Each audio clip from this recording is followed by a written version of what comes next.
Hey Wes, I'm sitting in my office on Wednesday and I'm going over exactly what you're going over, what you called me about the other day, my preaching calendar for the year.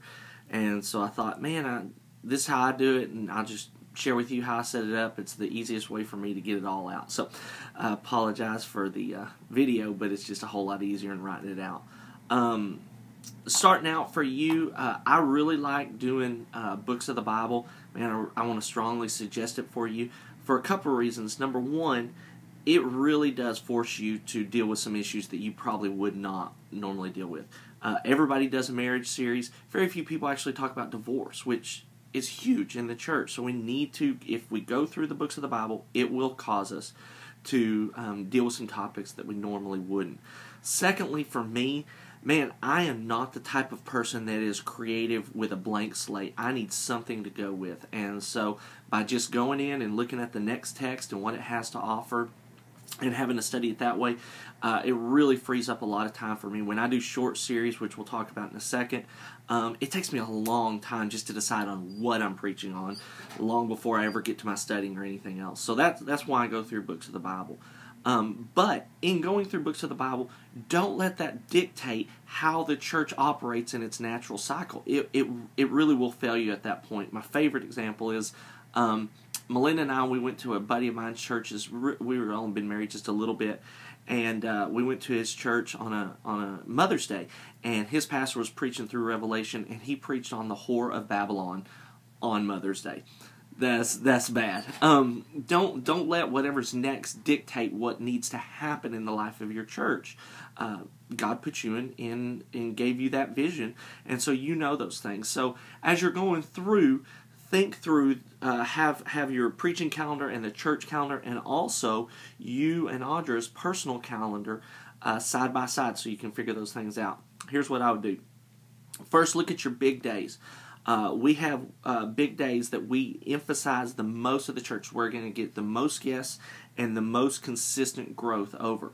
So plan for those. Our 5 big days are the second week of January, except for this year because the first Sunday of January is so late. It's on the 6th. Normally, it's the second week of January. Look at your records, but you'll probably see that as well. Then, of course, you've got Easter. This year, we're actually looking at emphasizing Mother's Day as our third big day. It's usually a big day. Lots of families come in from out of town. And if you can make yourself a destination church and really complement that day, you can probably see a big jump in that as well, and that's in May. The fourth big day is school start back. You'll have to look at your calendar. For us, we found it's usually the Sunday after Labor Day, because school will usually start late August. Then you'll have Labor Day almost a week, maybe 2 weeks apart. So you'll have everybody squeezing in one last vacation. Then you'll have a big day. So usually that's it. The last one is Christmas for us. We've been doing really well over Christmas and emphasizing that. So those are 5 big days. You might want to check as well. At least something to emphasize is the time change Sunday in November. Might be a 6th one. You'll have to look at your calendar. Those are the days, though, that I would really emphasize, and make sure as you're preaching through your text, you offer something to your guests. What I mean by that is I wouldn't finish up a sermon series on those days, and I wouldn't just preach straight through something that requires you to have been there for the last couple of weeks. I would make sure it's something that is self-contained for a starter, for a guest to come in and get good biblical application teaching so that they can walk away with something. Also, think about, especially maybe on Easter, hooking them in with a series. And so you break away from your book for just a little bit, or do something within the book and say, now I'm going to teach you, or come back next Sunday and I'm going to teach you this, and then come back next Sunday and I'm going to teach you that. So think through those things of how to hook them in. Also on your big days, I would look at what you're preaching the week before to get your people ready. Inviting their guests, they need to show up early and sit close. They need to be there with their best attitudes and looking outward at guest-centric. This year for Christmas, the 2 Sundays before Christmas, I taught on in Luke the 4 friends bringing their friend to Jesus, and how they it's a picture of us bringing friends to church on Christmas, and that they can meet Christ that way. So think about how you preach, of what you want them to do on those big days. Very important. Now, also, as you're preaching through the text, watch how your days might align with something that needs to be shifted just a little. I think, like what we did this year, is I started Luke in August, but I didn't preach most of chapter 2 or some of chapter 3, the birth passages of Christ.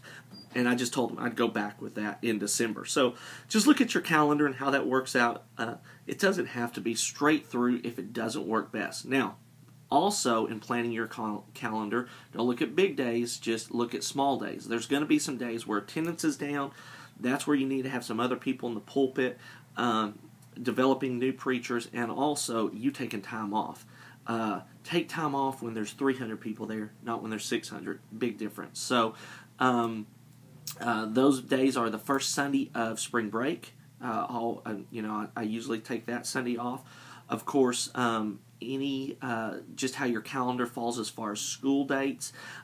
If there's a 3-day weekend, it's going to be a little bit low if they have a Friday off. If it's a 4-day weekend, they have a Friday and a Monday off, it's going to be a low Sunday. You're going to have people go out of town on vacations or to visit family. So look at those in your school calendar. Maybe take those off. Also, first Sunday of summer is always going to be a low Sunday. That's usually June now, first Sunday in June.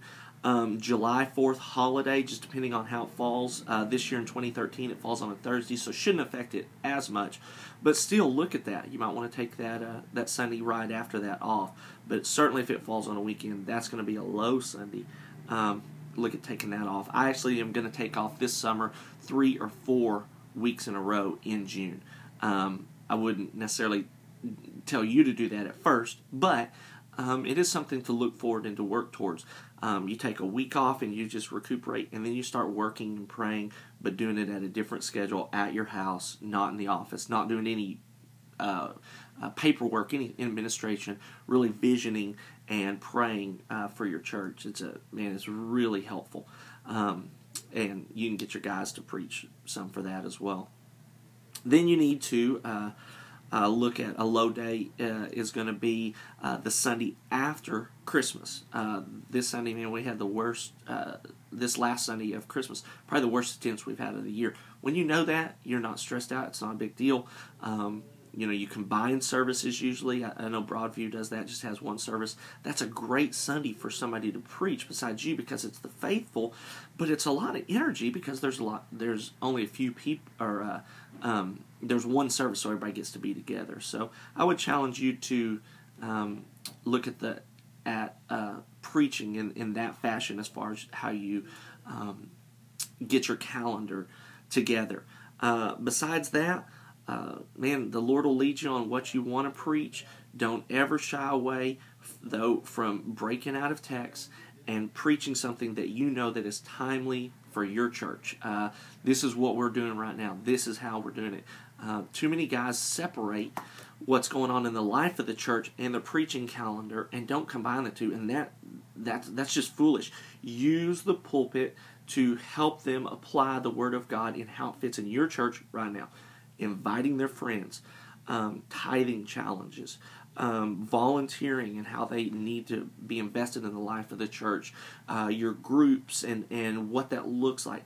Use those and vision cast for those, and if you have to break out of the text, that's okay. I think there's 100 sermons that I'm going to end up doing through Luke, but that won't take me 2 years, 2 50-week Sundays. That'll take me 2.5 or more, because we have to break out from time to time and do some other things that are conducive with the season, and then go back. So anyway, that's kind of a rough outline of how I do it.